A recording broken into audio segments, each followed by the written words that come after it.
Jancovici nous fait une disaster class, comme à son habitude. Alors on m'avait dit Jancovici a évolué, voilà, maintenant il revendique un peu plus le communisme et tout, je sais pas quoi.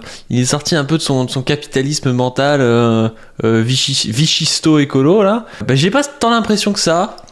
On m'a envoyé un extrait de Jancovici sur RTL. Vous allez voir ça, c'est à vous de juger, je vous laisse juger. Donc, notre ami Jancovici nous dit quoi ? Je peux pas, par exemple, ne pas payer les gens qui travaillent chez moi. Et en matière environnementale, ça se traduit... Là, il parle de régulation, en fait. Il dit, bah, il y a un droit du travail chez moi, donc je dois payer les gens qui travaillent chez moi. Et il va parler de régulation. Comment ? Alors, ça... De capitalisme régulé, hein, on parle bien de ça. Plus forte régulation. Bah, en fait, c'est difficile de donner un exemple qui soit générique. J'en ai donné tout à l'heure. Si vous êtes constructeur de voitures, on va pas avoir envie de vous appliquer la même réglementation environnementale que si vous êtes agriculteur, que si vous êtes une collectivité locale, ou que si vous êtes un industriel de la chimie, ou que si vous êtes un gérant d'hôtel. D'accord ? Dans tous les cas de figure, on peut vous appliquer. Je vous signale par exemple qu'en ce qui concerne les bâtiments dits tertiaires, c'est-à-dire pas les logements mais les autres, depuis les chocs pétroliers, il y a un décret qui dit que la température l'hiver ne doit pas dépasser 19 degrés dedans. Voilà, par exemple, une réglementation qui s'applique normalement à tous les gens qui tiennent des hôtels ou qui gèrent une administration. Donc, de la réglementation environnementale, bien sûr, ça, c'est pas du tout incompatible avec le capitalisme. Pas du tout. Pas du tout. Pas du tout. On peut très très bien... vous voyez, en fait, ça c'est les ingénieurs. Ça c'est les ingénieurs, un peu les esthéticiens positivistes et tout. Le capitaliste, c'est quoi ? Ils prennent un système, un système où il y a un peu d'exploitation, machin truc et tout, et ils disent, bah, sur le papier, dans ce système, on peut rajouter des règles qui fait qu'on baisse pas la planète. Oui, c'est vrai. Mais en fait, ils font abstraction du monde concret. Du fait qu'il y a des rapports de force. Du fait qu'en fait, il va rien se passer, en fait, Janco. Il va rien se passer du tout, ou si ça se passe, ce sera toujours à l'avantage des grosses industries capitalistes, et ce sera pas dans le but de sauver la planète. En fait, ce qu'ils comprennent pas, c'est que le capitalisme est intrinsèquement mu par la volonté de faire du profit. Et le capitalisme peut créer des avantages secondaires, par exemple des développements techniques. Le capitalisme a réglé dans certaines régions du monde les problèmes de famine, a permis de régler des problèmes de santé. Par exemple, vous prenez un laboratoire pharmaceutique, c'est ça, un laboratoire pharmaceutique, il cherche quoi ? Il cherche à créer des médicaments ? Non. Non, le laboratoire pharmaceutique, on n'a rien à branler de faire des médicaments qui marchent. Par contre, ce qu'il veut, c'est faire du profit. Et pour faire du profit, en général... bah c'est pas plus mal s'il a des médicaments qui marchent, mais il faut pas qu'il marche trop, parce que si le médicament t'en prends juste une dose et que ça marche à tout jamais, bah t'en vends pas assez. Donc en fait, il est toujours dans un souci comme ça. Alors que dans un système communiste, ou même dans d'autres systèmes, on peut avoir des productions qui sont faites pour leur usage, pour leur valeur d'usage, et c'est-à-dire qu'on peut créer des médicaments, par exemple, qui sont faits pour soigner d'abord, plutôt que pour faire du profit d'abord. C'est ça la différence. Et c'est pareil avec l'écologie. Si tu veux, tu peux avoir une économie capitaliste avec des innovations qui règlent des problèmes écolos, des trucs où on retient du CO2 ou je sais pas quoi, mais ce sera pas fait pour régler les problèmes écolos. Ce sera d'abord fait pour faire du profit. C'est tout le problème du capitalisme. Et dans cette histoire de faire du profit, il y a des sujets derrière tout ça. C'est-à-dire que c'est pas juste une structure, il y a des sujets qu'on appelle les bourgeois, les capitalistes. Ces bourgeois-là, ils achètent les médias. Ils font en sorte de diriger les États pour pouvoir diriger les armées, tout ça. Ce qui fait que tu peux pas leur imposer tout et n'importe quoi comme le voudrait Janco. C'est totalement idéaliste de penser ça. De penser qu'on va pouvoir là, hop, on baisse Total du jour au lendemain. Bah non, en fait, ça va pas se passer. Pourquoi ça va pas se passer ? Parce que Total a placé ses hommes à certains endroits est plus puissant que nous, en fait. C'est ça le truc. C'est pour ça qu'il y a besoin de dire de manière claire et nette que l'écologie a besoin de communisme, a besoin de lutte des classes, a besoin d'une organisation pour créer un rapport de force. C'est ça le truc.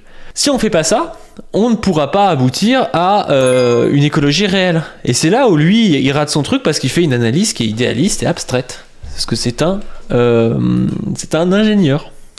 Alors, toujours pour rendre les choses encore plus compliquées, le communisme qui s'appliquait dans l'Union soviétique n'a pas été spécialement sympathique avec l'environnement. Je veux dire, les soviétiques... En Chine également. La Chine non plus. Enfin, c'est déjà...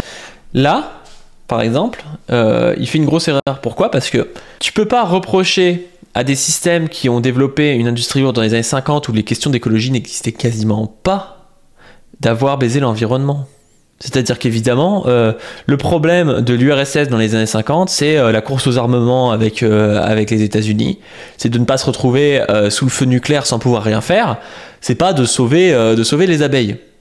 On peut se dire que c'est con. Ils auraient peut-être dû le savoir, mais en fait, à l'époque, on n'avait pas les connaissances et la compréhension des écosystèmes pour comprendre leur intérêt. En plus de ça, il y a quand même des exemples en URSS et à Cuba, d'une agriculture notamment assez écolo, dont on reprend exemple aujourd'hui. Enfin, il y a des bouquins sur ça, notamment un bouquin de Guillaume Souin qui s'appelle L'écologie réelle, qui est très intéressant. Donc voilà, je trouve qu'à la fois c'est anachronique, c'est comme si tu disais ouais, l'Empire romain a baisé l'environnement, ben peut-être, mais à l'époque ça se posait pas pareil comme question, donc c'est un peu anachronique de leur dire ça. Et en plus de ça, on n'a pas eu un système communiste à un moment donné qui a été en capacité de ne pas avoir peur du bloc atlantiste et du bloc capitaliste. Donc en fait, il n'y a jamais eu un bloc communiste qui a eu la main et qui a pu faire à peu près ce qu'il voulait. Il y a toujours eu cette pression constante de devoir déjà régler le problème des famines dans leur pays, ce qu'on fait la Chine quand même et l'URSS qui n'est pas rien. Donc tu es obligé de t'industrialiser à marche forcée et surexploiter certains trucs. Et puis ces problèmes de pression pour pas que ton pays tombe soit dans la contre-révolution, soit dans une guerre, quoi. Donc vraiment dire là le communisme ne peut pas marcher pour ça, je trouve ça assez aberrant, quoi. Les gens qui ont, entre guillemets, salopé l'environnement comme nous. Voilà. Donc la question que je me pose, moi, à laquelle j'ai pas la totalité de la réponse aujourd'hui, c'est est-ce qu'il n'y a pas quelque chose de malheureusement plus profond dans la nature humaine qui fait qu'on a beaucoup de mal à résister à l'accumulation. D'accord. Biologiquement, on a beaucoup de mal à résister à l'accumulation parce que notre câblage biologique, il date d'une époque où on savait jamais de quoi demain serait fait. Et donc. Alors là, ça c'est les ingénieurs, hein. On se le remet. Entre guillemets, saloper l'environnement comme nous. Voilà. Donc la question que je me pose, moi, à laquelle j'ai pas la totalité de la réponse aujourd'hui, c'est est-ce qu'il n'y a pas quelque chose de malheureusement plus profond dans la nature humaine qui fait qu'on a beaucoup de mal à résister à l'accumulation.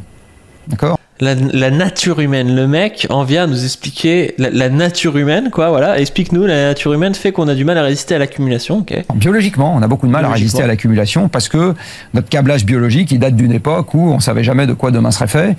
Mais déjà, c'est d'une connerie absolue parce que les systèmes politiques sont pas dirigés par un individu avec ses volontés d'accumulation. Ok, toi, moi, tout, même si on avait un besoin d'accumulation naturelle, déjà, faudrait le prouver, mais ok.